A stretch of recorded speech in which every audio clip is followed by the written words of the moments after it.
আর সাথে সাথে গাছটা একটা পরীতে রূপান্তরিত হয়ে যায়।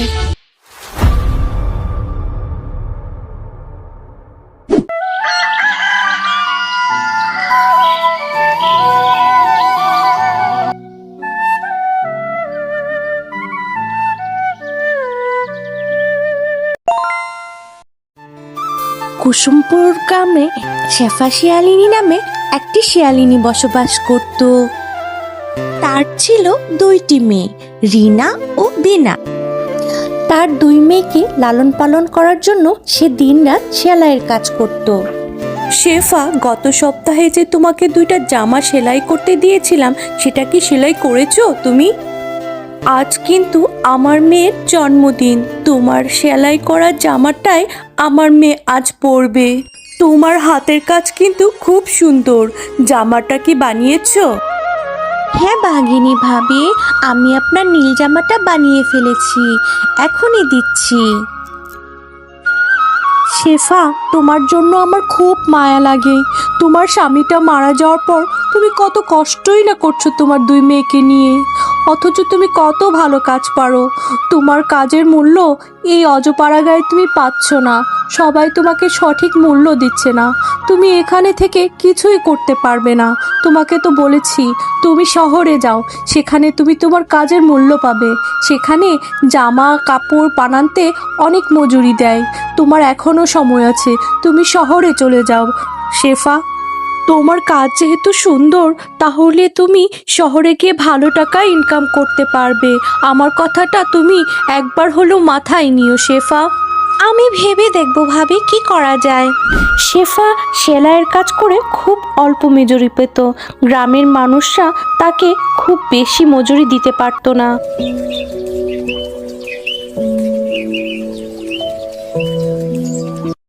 মা, ও মা, সবার মারাই তো তাদের সন্তানের জন্মদিন পালন করে। সামনে তো আমার জন্মদিন, তুমি কি আমার জন্মদিন পালন করবে না মা? আমি কি আমার জন্মদিনে নতুন জামা পরবো না মা? কেন পরবে না? আমার মেয়ে অবশ্যই সুন্দর নতুন জামা পরে কেক কাটবে। সামনেই তো তোমার জন্মদিন, আমি তার আগে তোমার জন্য সুন্দর একটা নতুন জামা বানিয়ে দিব, তোমাদের দুই বোনের জন্যই। অবশ্যই সেটা তোমার জন্মদিনের আগেই দিব, তুমি কোনো চিন্তা করো না মা, আমার লক্ষ্মী সোনা। কি মজা, কি মজা, আমি নতুন জামা পরবো। মা, মা, তুমি শুধু আমাকেই নতুন জামা দিও না, আমার বোনকেও নতুন জামা দিও। আমি আর আমার বোন নতুন জামা পরে কেক কাটবো। পাগলি মেয়ে আমার, আমি তো জামা বানালে তোদের দু বোনের জন্যই বানাবো, কোনো চিন্তা করিস না মা, আমি তোদের দুজনের জন্যই নতুন জামা বানাবো। এখন যা তো তোরা যা, আমি কাজ করছি। শেফা শিয়ালিনী তাদের দুই মেয়েকে তো কথা দিয়ে দেয়, কিন্তু সে মনে মনে খুব চিন্তায় পড়ে যায়, কারণ সে জানে সে খুব সামান্য উপার্জন করে। এই উপার্জনের টাকা দিয়ে তাদের দুই বোনের জন্য কিভাবে জামা বানাবে সে? এই যে বাঘ মামা, এই লাল কাপড়টার দাম কত করে? দাম 200 টাকা গজ। তুই কি এটা নিবি? বের করবো? মাগো মা, এত দাম? কাপড় চোপড়ের দাম এত বেশি? এত টাকা দিয়ে যদি আমি ওদের জামার কাপড় কিনি, তাহলে তো আমার হাতে কোনো টাকাই থাকবে না। তাহলে আমি ঘরের খাবার কিনবো কি দিয়ে? আমার হাতে তো কোনো টাকাই থাকবে না তখন।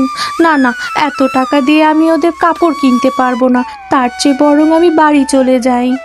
থাক বাঘ মামা, আমার লাগবে না। এই কথা বলে শেফা শিয়ালিনী সেখান থেকে মনের দুঃখে চলে যেতে থাকে। রাস্তায় খুব মন খারাপ করে সে চলতে থাকে। এ বছরও মনে হয় আমি আমার মেয়েদের নতুন জামা দিয়ে জন্মদিন পালন করতে পারবো না। এত টাকা খরচ করে আমি যে তাদের জন্মদিন পালন করব, সেই সাধ্য আমার নেই। আমার মেয়েদের আমি কি বলবো এখন? তখনই শেফা শিয়ালিনী রাস্তায় একটা কাটা গাছ পড়ে থাকতে দেখে। আরে, এখানে এই গাছটা যে উপড়ে পড়ে আছে, কে জানে এখানে এই গাছটা উপড়ে ফেলে দিয়ে গেছে, একদম শুকিয়ে গেছে গাছটা। এই গাছটা আমি আমার বাড়িতে নিয়ে যেয়ে রোপণ করব। কে জানে কি গাছ এটা? তারপর শেফা গাছটি তার বাড়ির উঠোনে রোপণ করে দিল।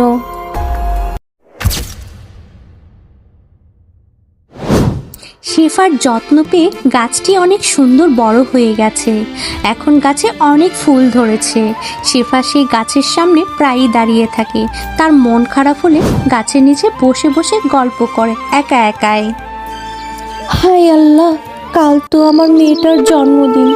এখন আমি কি করব? ও তো আশা করে বসে আছে ওর জন্য একটা নতুন জামা কিনে দিব, কিন্তু আমার কাছে তো কোনো টাকা নেই। আমি এই অভাগী মা, আমার মেয়েদের জন্য আমি কিছু করতে পারি না। আর যদি ওর বাবা বেঁচে থাকতো তাহলে এই দিনটা আর দেখতে হতো না। আমি এখন কি করব? আমার যে আর কষ্ট সহ্য করতে পারছি না। মেয়েদেরকে আজকে আমি কি জবাব দেব? আমি আমার মেয়েদের সামান্য আবদারটুকু পূরণ করতে পারি না। আমার মেয়ের জন্মদিনে একটা কেকও আমি কিনে খাওয়াতে পারবো না। এমন একটা অভাগী মা আমি। মন খারাপ করো না শেফা, আমি কোনো সাধারণ গাছ না, আমি একটি জাদুর ফুল গাছ। এক জাদুকর আমার গাছটি উপড়ে ফেলেছিল, আর সেই গাছটি তুমি তোমার বাড়ির আঙিনায় এনে লাগিয়ে দিয়েছিলে আর খুব যত্ন করেছিলে আমার। এখন আমি তোমার এই যত্নের কারণে অনেক ফুল দিতে পেরেছি। এখন আমি তোমাকে একটা কিছু উপহার দিতে চাই। আমার গাছে এখন অনেক ফুল আছে, সেই ফুলগুলো তুমি নিতে পারো। সেগুলো দিয়ে তুমি জামা বানাতে পারবে। ওমা, তুমি জাদুর ফুল গাছ! কিন্তু তুমি যে বলছো তোমার ফুল দিয়ে জামা বানাতে, সেই জামা তো দুদিন পরে নষ্ট হয়ে যাবে। তখন আমার মেয়েরা আরো মন খারাপ করবে। আমি তো তোমাকে বললাম আমি জাদুর ফুল গাছ। আমার ফুল দিয়ে জামা বানালে সেই জামা কখনো নষ্ট হবে না। আর সেই জামা যখন তোমার মেয়েরা পরবে তাদের শরীরেও জাদুই শক্তি আসবে। তখন তারা যেটা চাইবে সেটাই পাইবে। তুমি একটাবার ব্যবহার করেই দেখতে পারো। আমার ফুলের জামা অনেক জাদুকর।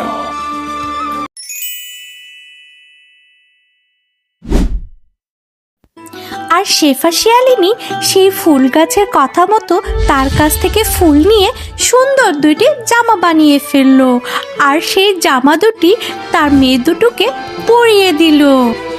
ও মা, এই জামা দুটো তো খুব সুন্দর হয়েছে। এই জামা দুটো কি তুমি বানিয়েছো মা?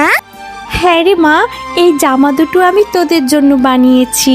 আজ যে তোদের জন্মদিন, আজ বল তো তোদের কি চাই? আজ তোদের জন্য আমি সব বানাবো। সত্যি বলছো মা? আজ আমি অনেক খুশি। আমি একটি বড় কেক চাই। সেই কেক তুমি আর বোন মিলে ভাগ করে খেতে চাই। এ কথা বলার সাথে সাথে সেখানে একটি বড় সুন্দর কেক চলে আসে।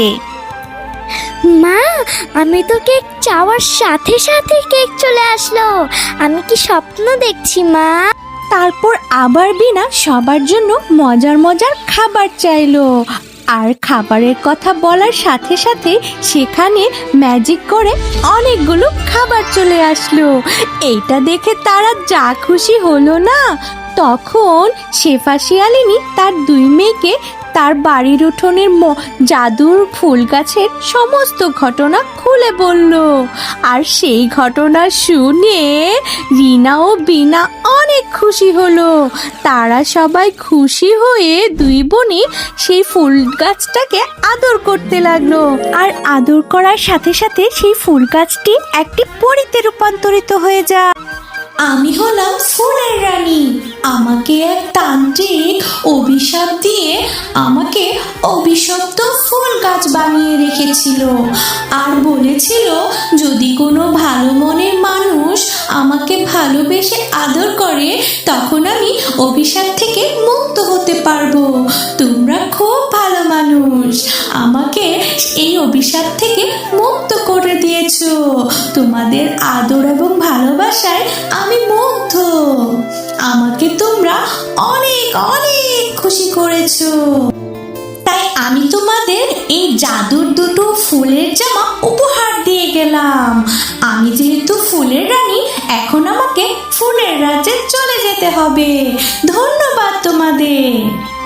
এই কথা বলে ফুলের রানী সেখান থেকে চলে গেল আর তাদের কাছে জাদুর দুই ফুলের জামা উপহার হিসেবে দিয়ে গেল। আর সেই দুই জামা পেয়ে শেফা শিয়ালিনী অনেক খুশি হলো এবং তারা একটি সোনার বাড়ি উপহার চাইলো। আর তারা সেই সোনার বাড়িতে অনেক কিছু পেল আর সেটা দেখে তারা অনেক খুশি। তাদের জীবনে আর কোনো দুঃখ রইল না। তারা সুখে শান্তিতে বসবাস করতে লাগলো। হ্যালো আমার ছোট্ট বন্ধুরা, আজকের কার্টুনটা যদি তোমাদের মুখে টুকটুক হাসি আনে তাহলে সাবস্ক্রাইব বাটনটা টিপ দিও। লাইক দিতে কিন্তু ভুলবে না, ওটা দিলে আমি খুব খুশি হই। আর নতুন নতুন মজার কার্টুন দেখতে চাইলে বেল আইকনটা টিং টিং বাজিয়ে দিও। ভালো থেকো, হাসি খুশি থেকো। আমি আবার নতুন কার্টুন নিয়ে আসছি তোমাদের জন্য।